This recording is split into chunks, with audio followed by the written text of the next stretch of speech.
Bonsoir tout le monde. Excusez-moi, je n'ai pas la parole facile. Je suis née dans une famille comme tout le monde. Une mère et un père. J'ai grandi, j'ai mes grandes sœurs et mon grand frère et mon petit frère. Ma mère a fait 4 filles, 2 garçons. Donc je suis l'avant-dernière, la dernière des filles. C'est comme ça qu'en grandissant, ma grande sœur a d'abord eu l'accident. Son copain a tiré sur elle 2 coups de fusil. Par la grâce du Seigneur, elle n'est pas morte, mais elle a un bras coupé, le bras droit. Elle vit avec un bras, le bras gauche. Elle est quittée parmi nous, elle est venue ici à Libreville, restée en province, en midi. C'est comme ça, je ne sais pas ce qui s'est passé. Un jour, ma mère m'a amené à un quartier de chez nous, avec mon père et un de mes oncles. J'étais encore petite, j'avais l'âge de 10 ans. C'est comme ça qu'on est parti. J'ai vu cette femme donner de l'argent à ma mère, à mes parents. Donc, on est retourné. C'est comme ça, après,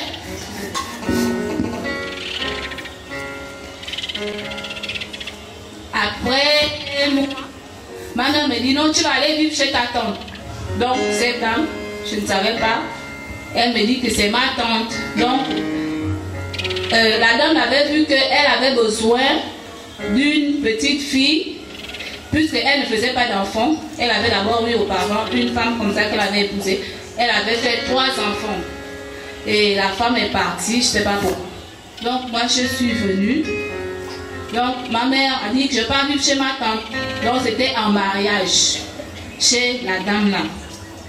Je vous assure que ce n'était pas facile pour moi. J'ai vécu des situations difficiles. J'ai souffert. C'était en esclavage, en un mot.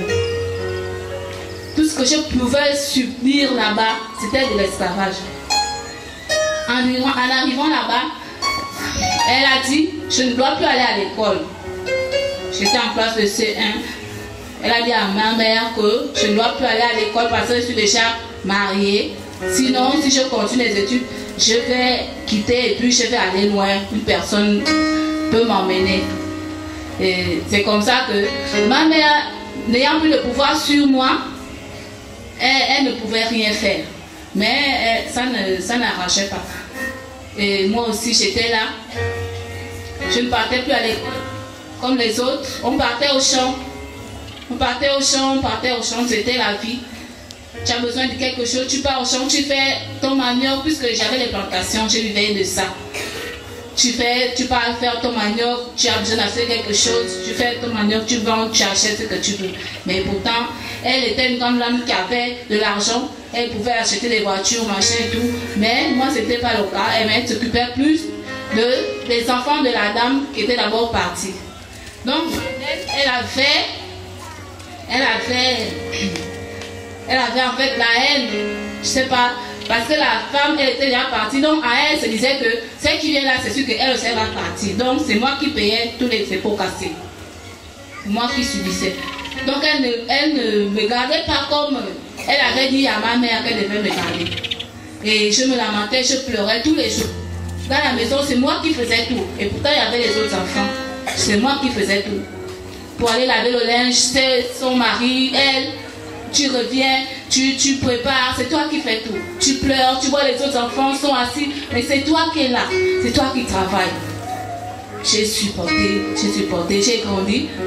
Et c'est comme ça, quand j'étais là, elle allait chercher son neveu pour qu'il vienne rester avec moi, donc mon mari.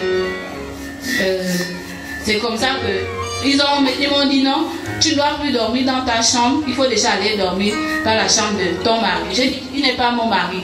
Il n'est pas mon mari. J'étais jeune, je ne voulais pas qu'on me donne quelqu'un, et puis j'étais encore petite. Et comme ça qu'ils m'ont forcé, je suis partie dormir, ils m'ont mis les bagages, les choses là-bas. C'est comme ça que ça n'allait pas. Et ils me forçaient des choses, et puis je ne pouvais rien. Je suis tombée enceinte de ma première fille. Toujours en train de faire les chants. Tu pars au chant, tu enseignes, tu fais tout. Mais par la grâce du Seigneur, puisque le Seigneur connaît ses enfants. Le Seigneur connaît ses enfants. Dans les situations dans lesquelles tu peux te trouver, tu te dis que le Seigneur ne te connaît pas. Il connaît. Il connaît celui qui va le servir. J'ai traversé des moments difficiles. J'étais enceinte, je partais au champ jusqu'à quand j'ai accouché. Tu as l'enfant à la main, au panier, au dos. Tu veux acheter quelque chose, l'enfant est malade. Avant de donner quelque chose, il faut d'abord t'ingérer, tes parents, machin. Ça insultait mes parents. Ma mère était même décédée avant qu'on me donne ce gars-là. Je suis restée là, je souffrais vraiment beaucoup. C'est comme ça que le gars là est parti. Parce que je ne voulais pas, en fait, je ne voulais pas. Ça n'allait pas. Il y avait un monsieur là, on m'a encore donné. Un vieux. Il était plus âgé beaucoup de moi. Parce que moi, je n'avais que. J'avais 14 ans avec le premier. Et l'autre, j'avais déjà 18 ans. C'est comme ça que je ne pouvais rien. Et lui, il travaillait. C'était un papa qui travaillait au cadastre. J'ai fait 2 enfants avec lui. Et c'est le monsieur qui faisait maintenant tout dans la maison. Et la dame ne voulait pas que je laisse le monsieur partir parce que je ne voulais pas. C'est lui qui faisait, qui paye l'électricité, c'est lui qui payait à manger, machin et tout. Donc elle ne faisait plus rien. C'est moi qui étais maintenant là, je ne sais pas. Donc en faisant les enfants comme ça, l'enfant n'appartient pas à l'homme qui fait l'enfant avec moi, ou bien moi, les enfants les appartiennent à eux, elle et son mari. Donc ce qui fait que quand je fais l'enfant, elle donne le nom à son mari. C'est lui qui porte le nom qui donne le nom. Donc, ce qui faisait que quand ces gens ont vu ça, eux aussi ils ont lavé les mains. Ce qui fait que je me retrouve aujourd'hui avec les enfants seuls. Bon, avant de me retrouver avec les enfants seuls, je suis restée là, ça n'allait pas, je pleurais, vraiment j'ai beaucoup pleuré. C'est comme ça que je suis allée vers mon père, je lui ai demandé que qu'est-ce qui s'est vraiment passé, qu'est-ce que je vous ai vraiment fait pour que vous me preniez pour aller me mettre dans cette situation. Il me dit non, c'est pas moi. Mon père était venu rester avec ma mère était déjà mariée avant. Comme les femmes ont des choses bizarres, quand tu es marié à la coutume, donc si ton mari meurt, tu t'attrapes encore un homme. Si tu fais les enfants là sont toujours les enfants de ton premier mari. Donc lui là, il n'a pas l'autorité. Il me dit c'est pas moi, c'est ta mère qui a décidé. Moi je ne pouvais rien. Et ma mère était déjà décédée. Mais je dis mais faites quelque chose. Je fais comment? Vous voulez que je meure? Parce que là je n'arrive plus, je ne peux plus supporter. Je ne peux plus supporter. Comme ça que en 2002, j'ai fui, j'ai laissé les enfants. Je suis venue ici à Libreville. Je suis venue ici. Avant de venir, excusez-moi, elle a commencé à me demander de lui rembourser la dot. Madame a commencé à me demander de lui rembourser la dot parce que je n'étais plus soumise. En fait, je ne faisais plus comme elle voulait. Parce que j'avais déjà grandi, moi aussi je voyais que c'est. Il faut que je meure, je vais mourir. Je ne voulais plus. Tout ce qu'elle me demandait, je ne voulais plus. C'est par la grâce de Dieu que je suis là debout aujourd'hui. Parce que je pouvais m'attraper des maladies. Je pouvais me ramasser n'importe quoi, mais c'est le Seigneur qui m'a préservé. Je ne savais pas. C'est comme ça que elle m'a amenée à la mairie de la ville de la place, pour dire que je dois lui rembourser sa dot. Même les gens là-bas étaient étonnés. Est-ce que c'est moi qui a pris ta dot? J'ai commencé à expliquer la situation dans laquelle je vivais. Et on est sorti là-bas. C'est le Seigneur qui parlait à ma bouche. Parce que moi, je ne disais pas ce que je vivais. Et là-bas, les gens ont dit à la dame, non. Comme ça que les gens ont dit à la dame, non, tu n'as pas à amener ici, va seulement arranger. Et ça n'allait pas. C'est comme ça que je suis venue ici à Libreville.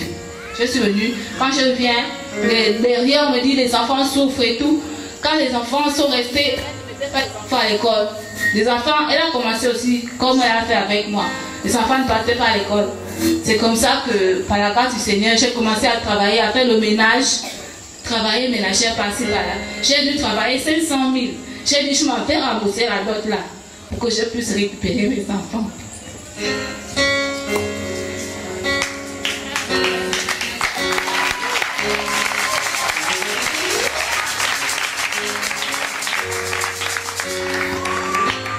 C'est comme ça que je suis descendue. C'est comme ça que je suis descendue. Je suis passée à la mairie. J'ai dit, je suis venue rembourser la dot. Mais on m'avait conseillé de ne pas donner tout. Je suis allée donner 300 000. Après, elle avait dit, non, même si tu donnes, tu n'as pas le droit d'aller voir même les enfants, puisque tu as dit que tu pars, tu laisses les enfants. C'est comme ça que je suis revenue en Libreville. À la grâce du Seigneur, j'étais là. Je ne connaissais pas le Seigneur dans tout ça. Je ne connaissais pas le Seigneur, j'étais païenne. J'étais païenne. Quand j'étais à Libreville, moi je faisais tout et n'importe quoi. Parce que tout ce que j'ai vivais là-bas me donnait la haine. J'avais la haine contre ma propre fille. Je voulais même mourir. Je voulais mourir parce que je faisais du mal. J'étais une pourriture. Je pouvais aller avec les hommes n'importe comment. Je pouvais sortir pour dire que je veux aujourd'hui qu'on me viole. Que je meurs même. J'habitais au quartier là, à gauche. Je partais au couloir de la mort seule pour chercher la mort. Mais Dieu me préservait.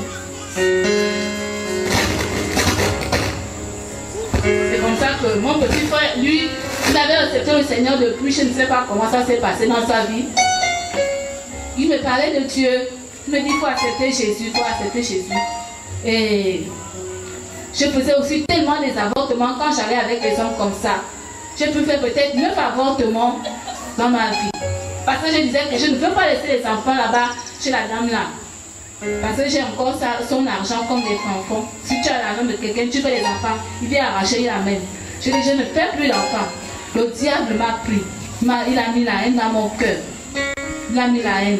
J'ai commencé à enlever les grossesses. J'attends la grossesse, j'enlève. J'attends la grossesse, j'enlève. Je pensais que c'était lié. Ah, c'était pas la solution. Je devais tout simplement arrêter d'aller avec les hommes. Arrêter à la racine. Mais ce n'était pas la solution. C'est comme ça que Dieu m'a fait grâce de le rencontrer. Sur le lit de l'hôpital, j'étais en train de prête à mourir par un avortement aussi. Parce que je partais déjà, c'est comme ça que mes voisins sont venus me soulever à la maison, seul avec mes enfants. Ils m'ont emmené en clinique et on a dû me faire un crottage sans me faire mettre l'anesthésie parce que le médecin dit que si on lui met ça, elle va mourir. Donc, ils m'ont fait ça comme ça, cru. C'est sorti de là que j'ai accepté le Seigneur. J'ai réalisé vraiment que le Seigneur m'aimait. Tout ce que j'ai pu faire, tout ce que j'ai fait vraiment sur moi. Parce que les gens ont fait, mais moi-même j'ai aussi fait. J'ai vu que vraiment j'ai détruit ma vie. J'ai détruit ma vie. Par la grâce du Seigneur, j'ai rencontré le Seigneur. Aujourd'hui, je ne mérite même pas de parler au milieu de vous. C'est le Seigneur qui m'a fait grâce. C'est une grâce du Seigneur de parler devant vous les saints. C'est le Seigneur.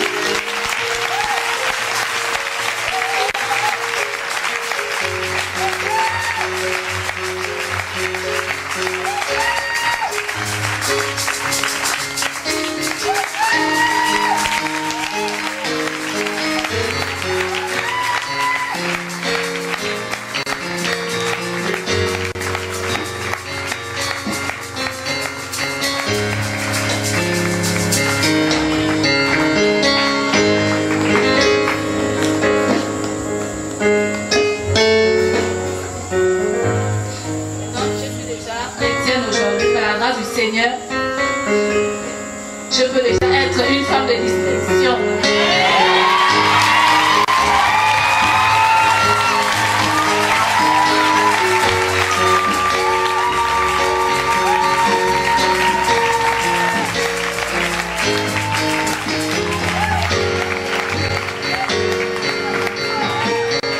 Une femme de distinction selon Dieu.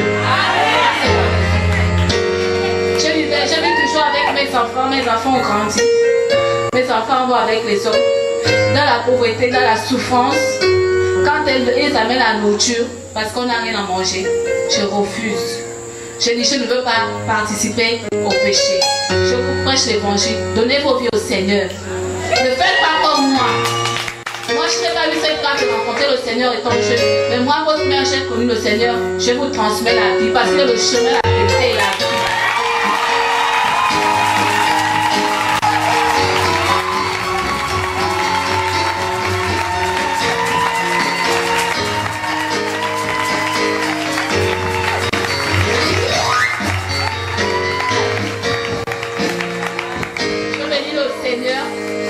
donne au Seigneur parce que les hommes ont pu dire tout ce qu'ils ont dit sur moi, mais ce n'est pas le Seigneur qui a dit ça. Le Seigneur n'a pas encore dit les mots dans notre vie. J'ai déposé les dossiers pour le travail par-ci par-là, mais le Seigneur a fait grâce. Je ne savais même pas. Un jour, ma cousine est venue me voir. Va voir un peu là où je travaille là-bas. Tu peux demander aussi que tu veux travailler. C'est comme ça que j'ai dit, ah, je vais partir. Je suis partie. Je suis allée voir la directrice. C'est comme ça que j'ai dit, madame, je cherche le travail. Elle dit, tu cherches le travail. Est-ce que tu as les diplômes? J'ai dit non. J'ai dit non, je n'ai pas de BPC. Maintenant, je vais te donner quoi? Au moins, si tu avais un BPC, je pourrais te donner quelque chose. Mais là, je ne peux rien. C'est comme ça que je suis trouvée là-bas, abattue. Je pleurais même. Je suis venue m'asseoir. Mais ce n'est pas Jésus qui a dit ça. Jésus n'a pas dit qu'il n'a rien pour moi. Même si je n'ai pas les diplômes. Je suis venue m'asseoir. Abattue, je vendais à l'entrée de chez moi la banane. Je mettais ma banane là, je pleurais le matin là. C'est comme ça que la femme qui vendait avec moi, que tu n'es pas la seule, vraiment à passer des coups comme ça. J'ai vraiment souffert, j'ai vendu des parfums. J'étais vraiment une battante. Le Seigneur vraiment m'a fortifié, m'a donné la force. Parce qu'il dit que celui qui ne travaille pas ne mange pas. Tu ne dois pas passer tout ton temps à commander, à demander. Tu as les bras, tu as les mains, tu peux travailler. J'ai travaillé. Je suis rentrée dans le commerce. J'ai vendu les parfums, j'ai vendu les habits. Je vends le poisson grillé, les ataras, les tubercules pour pouvoir survivre avec mes enfants. Et le Seigneur, dans sa grâce, suscitait toujours ses enfants pour me venir en aide. Quand je suis malade, et qui appelle, oh Thérèse, c'est comme on vient prendre ci, vient prendre ça. Je bénissais seulement le Seigneur. Un jour, un voleur est venu. Il a fallu rentrer chez moi. Je ne sais pas ce qu'il voulait venir prendre. Ma fenêtre était enfermée avec les pointes comme ça. Donc il fallait seulement qu'il enlève avec le couteau. Mais il a fait ça, il a fait pour vouloir enlever les pointes avec le couteau. Il n'a pas pu.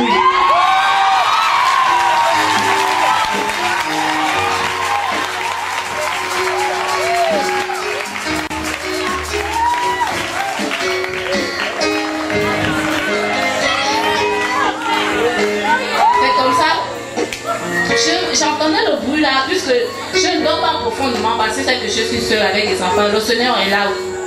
Je me réveille, je descends de lit, je regarde un peu autour de la fenêtre. Je vois un homme debout, mais il a caché son visage. J'ai eu la chair de poule.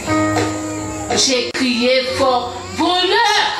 J'ai poussé la fenêtre vers là, je crois que la fenêtre avait cogné sur la tête et il est parti en courant. Je suis restée là à crier, voleur, voleur, voleur. Personne n'est sorti, personne n'a même demandé chez lui, qu'est-ce qui se passe là-bas. Je me suis rendu compte que vraiment je n'avais pas personne, si ce n'est que le Seigneur, si ce n'est que Jésus pour me garder. Parce qu'il dit que l'ange de l'Éternel campe autour de ce.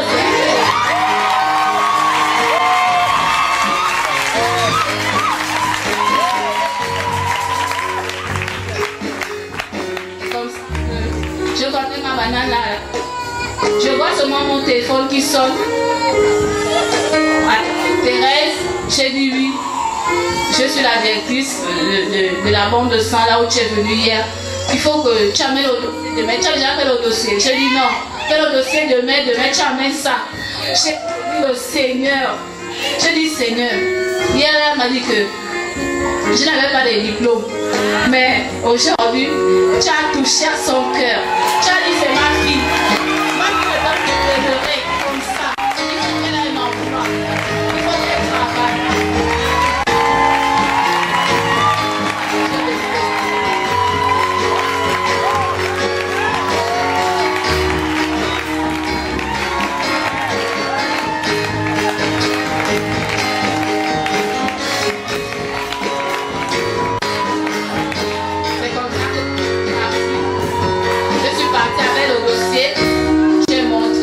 Elle m'a dit que viens demain, tu viens commencer. C'est comme ça que j'ai commencé. Et je suis là-bas, une femme de distinction selon Dieu.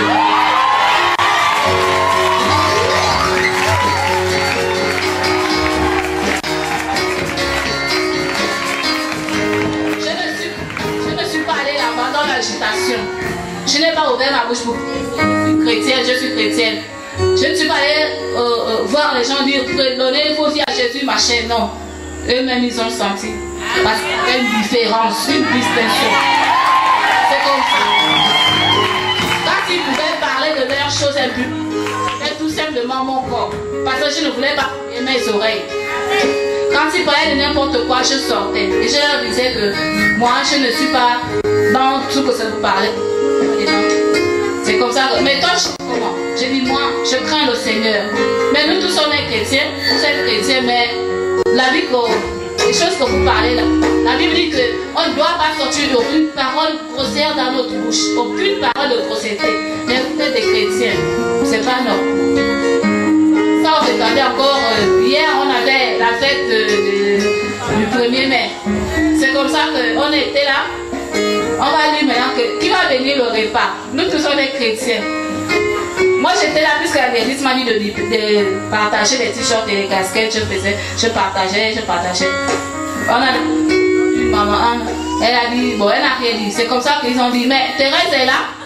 Thérèse est là. J'ai dit je bénis le Seigneur. Parce que c'est lui qui sait me distinguer.